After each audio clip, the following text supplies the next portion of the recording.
understanding and enlightenment with them. Carbon dating of rope fibers put 144 at just over 1,400 years old. Foundation anthropologists believe that the rope and the tradition of climbing it began within the rituals of an ancient, dead religion before Emperor Sonstan Gampo brought Buddhism to Tibet. At that time, it is believed that the rope was several kilometers longer. The attendant monks say that the jade ring was added in the 9th century by the Ralpacan to keep seasonal winds from picking up the rope and swinging it throughout the countryside. Several times a year, the head monk unties the rope from the loop of jade and repositions the knot. Research has shown that in recent years, the rope has moved skyward at a rate of about 180 centimeters per year, and is slightly accelerating at a rate of 1/100th of a centimeter per year squared. With only a few hundred meters of rope left, the monks are unsure what to do when it reaches the end. Some people hope to add length by attaching separate sections of rope to the original, while others believe the new rope won't have the strength of the old. Research has been unable to explain how plant fiber rope has been able to survive for 1,400 years and maintain such tensile strength at such extreme temperatures and conditions of the upper atmosphere and space that people are able to climb it, let alone support its own enormous weight against itself. If the summit is accelerating away from Earth, its pull on 144 is also unexplained. The summit has only been properly imaged by ground-based telescopes, which show the rope of 144 going up and over the edge of a large asteroid-like rock, several hundred meters in width. Satellites have been unable to picture the opposite side of the summit. It has been reasoned that orbiting satellites are designed to image ground-based locations or distant space objects at much greater distances than other neighboring orbital satellites. Researchers disagree about why images of the dark side of the summit return blurry and unfocused, rendering the dark side unknown. Several Class D personnel were offered immediate release if they were to climb to the summit, if possible, and return, while multiple warnings were issued by the monks attending the rope. No resistance was offered. Of the 6 personnel accepted, 4 returned to base camp complaining of difficulty breathing and lack of air. 1 slammed into base camp at terminal velocity, presumably after losing his grip from fatigue. And the last has not yet returned.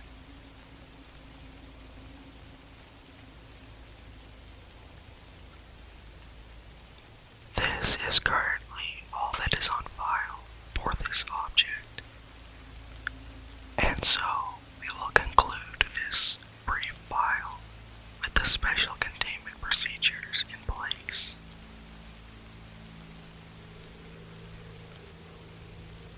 144 requires the presence of only one Foundation observer to monitor and issue updates on the condition of 144.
sharp tool.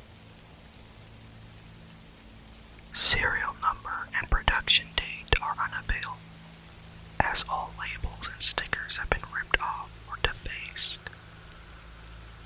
The phone rings constantly, whether it is on the base or not, regardless of the lack of power source.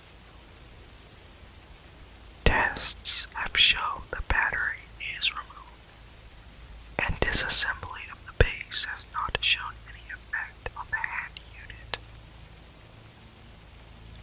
The hand unit itself has had all the seams sealed, preventing conventional disassembly. When answered, a female voice speaks on the phone in a voice that shows high levels of stress. This voice varies from conversation to conversation, but in all cases, the voice expresses extreme panic and proceeds to plead with the listener for assistance, as she describes instances of torture conducted on unknown victims. In the background, the listener will hear sounds of violence and expressions of pain and anguish.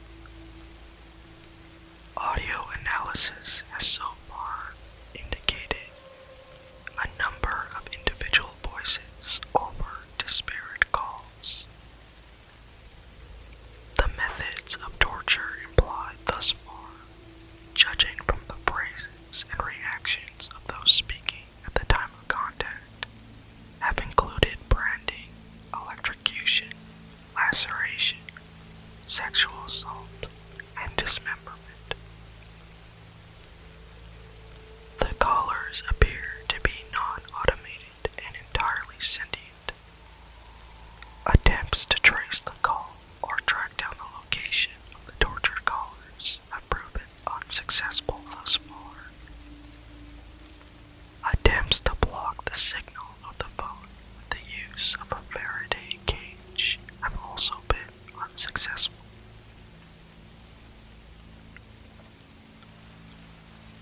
Research is conducted in teams of at least 3.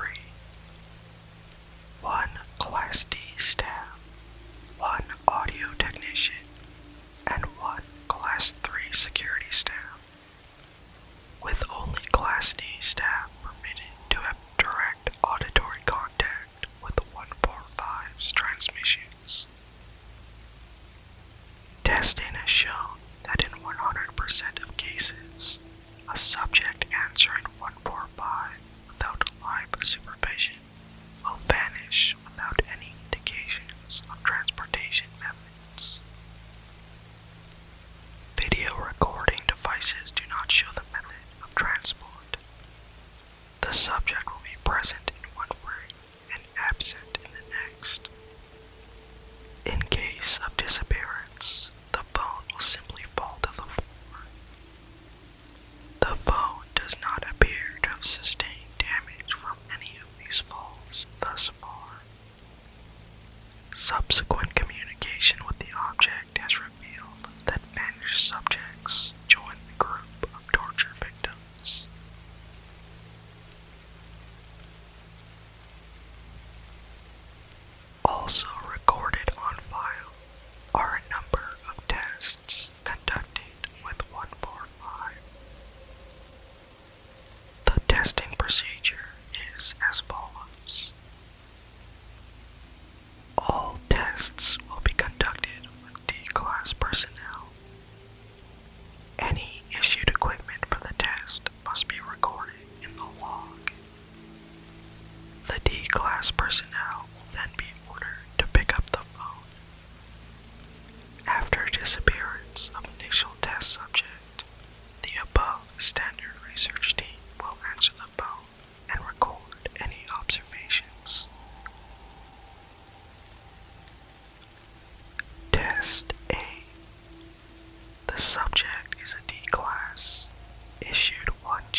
long-range standard issue military combat knife.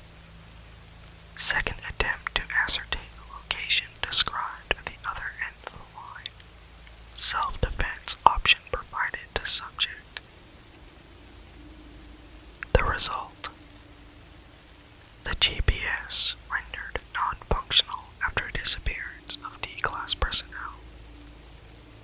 On the following interaction with 145, the female voice indicates continued stress and states, "Oh God, he's cutting you."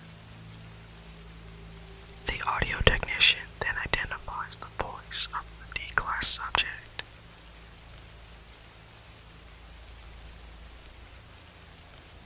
Test C.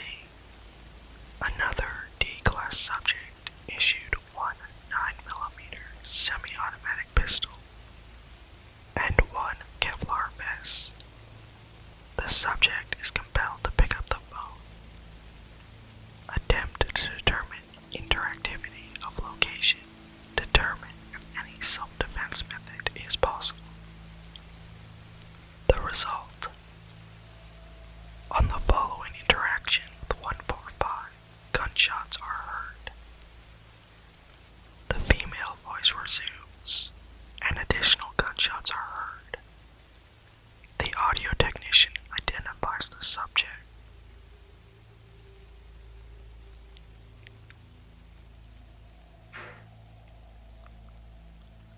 Test D. Another D-Class subject issued 1 kilogram of C4 explosive concealed in a supply kit. The explosive is attached to a remote trigger with 30-second delay. It is triggered before interaction with 145. Attempt to determine any possible level of interaction or destruction of location. The result. The explosion resulted in a number of Foundation personnel missing, including a doctor, as well as all researchers associated with breaches of SCP security at this site.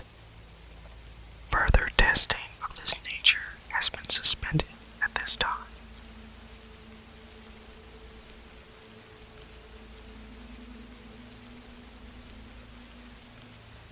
And with that, we will conclude today's audio with the special containment procedures in place.